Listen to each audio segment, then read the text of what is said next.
Hello students. जैसे कि आपको पता है हम अपनी सीरीज में डीयू के previous year question paper solve कर रहे हैं। हम अपने इस वीडियो में बीएससी ऑनर्स बॉटनी का क्वेश्चन पेपर सॉल्व कर रहे हैं और हमारा पेपर का नेम है microbiology and plant micro interaction. Semester 2 की ओर हमारा फोकस रहेगा। तो हम अपनी पहले वाली वीडियोस में क्वेश्चन नंबर 1 का पार्ट ए सॉल्व कर चुके हैं। आपको उस वीडियो का लिंक डिस्क्रिप्शन में मिल जाएगा। ऐसे ही हम पार्ट बी भी सॉल्व कर चुके हैं, जो कि मैच द फॉलोइंग क्वेश्चन। इस वीडियो में हम पार्ट सी को सॉल्व करने वाले हैं। पार्ट सी क्या है हमारा? राइट ट्रू और false against the given statements. यहाँ पर आपको कुछ स्टेटमेंट्स दी हुई हैं, 5 स्टेटमेंट्स दी हुई हैं। हमें इन स्टेटमेंट्स को रीड करना है एंड बताना है ये स्टेटमेंट्स ट्रू है, मीन सत्य है, या असत्य है, फॉल्स है। ये हमारा एक 5 मार्क का क्वेश्चन है, एक स्टेटमेंट का 1 मार्क। फर्स्ट स्टेटमेंट है हमारी, angular leaf spot of cotton is caused by Xanthomonas citri पैथोवार Malwa serum. बोल रहे हैं जो एंगुलर लीफ स्पॉट होता है कॉटन का जो पॉजिटिव ऑर्गेनिज्म है वो जेंथोमोनास है। तो ये स्टेटमेंट क्या है हमारी? ये स्टेटमेंट हमारी ट्रू है, बिकॉज एंगुलर लीफ स्पॉट एक बैक्टीरियल डिजीज है जो हमें कॉटन प्लांट्स में देखने को मिलता है। इसका कॉजल ऑर्गेनिज्म क्या है? ज़ेंथोमोनास सिट्री पीवी मालवा सेरम।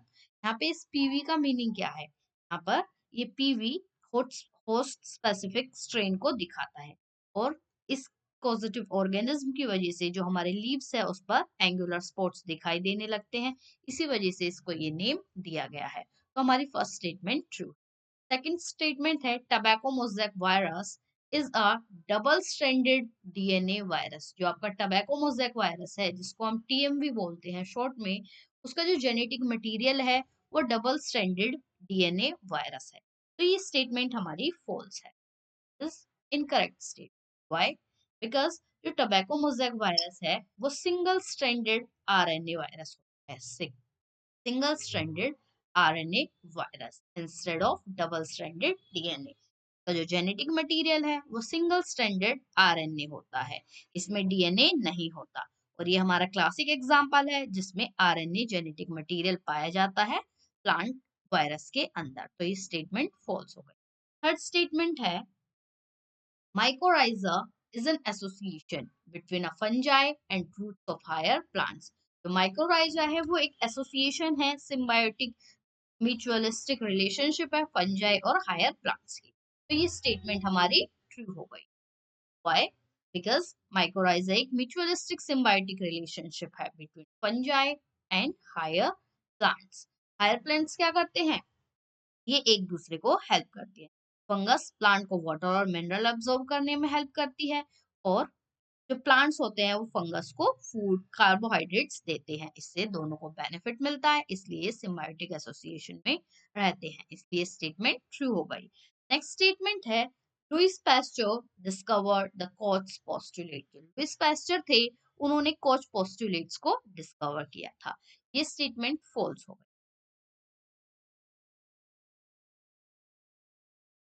ये स्टेटमेंट फॉल्स हो गई because Koch postulates Louis Pasteur ने नहीं, रॉबर्ट कोच ने डिस्कवर किए थे। रॉबर्ट कोच ने डिस्कवर किए थे। तो ये स्टेटमेंट हमारी फॉल्स हो जाती है। हम इस स्टेटमेंट की हेल्प से कोच पोस्टुलेट्स को एक बार रिवाइज करते हैं। तो आपके कोच पोस्टुलेट्स क्या है? Coach postulates are a set of scientific principles proposed by Robert Koch to establish a clear relationship between a microorganism and a disease। जो आपके कोच postulates हैं ये एक सेट ऑफ रूल्स हैं जो हमें रॉबर्ट कोच ने दिए थे ताकि प्रूव किया जा सके कि कोई स्पेसिफिक माइक्रो ऑर्गेनिज्म किसी पर्टिकुलर डिजीज का कोज है या नहीं। इसके 4 क्राइटेरियाज को फुलफिल करना चाहिए। फर्स्ट क्राइटेरिया है आपका, a micro organism must be present in all diseased individuals but absent in healthy individuals। अगर हमें ये फाइंड आउट करना है कि ये पर्टिकुलर माइक्रो ऑर्गेनिज्म इस होस्ट के अंदर ये डिजीज फैला रहा है या नहीं, तो उस डिजीज्ड उस डिजीज्ड होस्ट के अंदर वो माइक्रो ऑर्गेनिज्म प्रेजेंट होना चाहिए। फर्स्ट क्राइटेरिया ये फुलफिल करना चाहिए। सेकंड क्राइटेरिया है, it should be isolated from the disease host and grown in a pure culture. जो डिजीज्ड होस्ट है उसके अंदर से इसको आइसोलेट कर कर हम प्योर कल्चर में इसको ग्रो करा सके। थर्ड क्राइटेरिया क्या फुलफिल करना चाहिए? When the cultured microorganism is introduced in a healthy host, it should cause the same disease. अब अगर हम उस कल्चर्ड माइक्रो ऑर्गेनिज्म को किसी होस्ट के अंदर जो कि हेल्दी है, जिसके अंदर डिजीज नहीं है, उसके अंदर इंट्रोड्यूस कराते हैं, तो उसे सेम डिजीज को दिखाना चाहिए उस हेल्दी होस्ट के अंदर। फोर्थ क्राइटेरिया क्या फुलफिल होना चाहिए? The same microorganism must be reisolated from the newly infected host. जो सेम माइक्रो ऑर्गेनिज्म है, तो वो रीआइसोलेट हम दोबारा से कर पाए उस न्यूली जिसमें हमने एक्सपेरिमेंट करके देखा। तो ये चारों क्राइटेरिया हमारे फुलफिल होने चाहिए, जिससे कि हम ये पता चला सकते हैं कि यही इसका पॉजिटिव ऑर्गेनिज्म है। तो इसी की हेल्प से जो टीबी होता है, आपका ट्यूबरक्लोसिस होता है, उसमें हमने माइकोबैक्टीरियम ट्यूबरक्लोसिस का पॉजिटिव ऑर्गेनिज्म फाइंड आउट करने की कोशिश। तो ये हमारा कोच पोस्टुलेट्स होते हैं जो कि हमारे रॉबर्ट कोच ने दिए थे, लुइस पास्चर ने नहीं दिए थे। तो ये स्टेटमेंट हमारी फॉल्स हो जाएगी। नेक्स्ट स्टेटमेंट है एक्वास्पाइरेलम मैग्नेटोटेक्टिकम परसीव्स मैग्नेटिज्म। आपका एक बैक्टीरिया होता है जिसका नेम है एक्वास्पाइरेलम मैग्नेटोटेक्टिकम। ये मैग्नेटिज्म परसीव करता है। मैग्नेटिज्म आपकी एक क्वालिटी होती है जो कि मैग्नेटिक फील्ड लाइंस की तरफ अपने आप को रिपल्शन और अट्रैक्शन कराने की। तो ये स्टेटमेंट हमारी ट्रू है। इस माइक्रो ऑर्गेनिज्म के अंदर ये प्रॉपर्टी होती है। एक्वास्पाइरलम मैग्नेटोटेक्टिकम एक मैग्नेटोटेक्टिकम बैक्टीरिया है आपका, एक मैग्नेटोटेक्टिक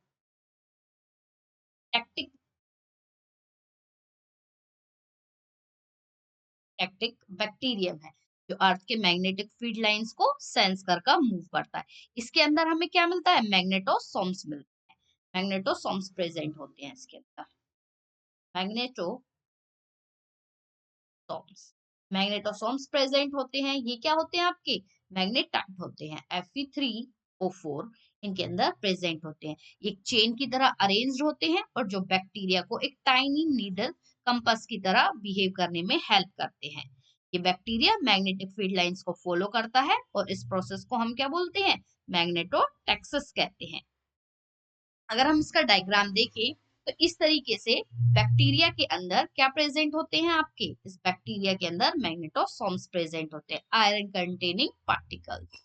आयरन कंटेनिंग पार्टिकल्स होते हैं इसके अंदर। Fe3O4 Fe3O4 मैग्नेटाइट तरीके से ये हमारे टैम इमेजेस के अंदर शो होता है। तो हम अपना पार्ट सी, हमने क्वेश्चन नंबर 1 का पार्ट सी कंप्लीट कर लिया है जो कि ट्रू एंड फॉल्स था।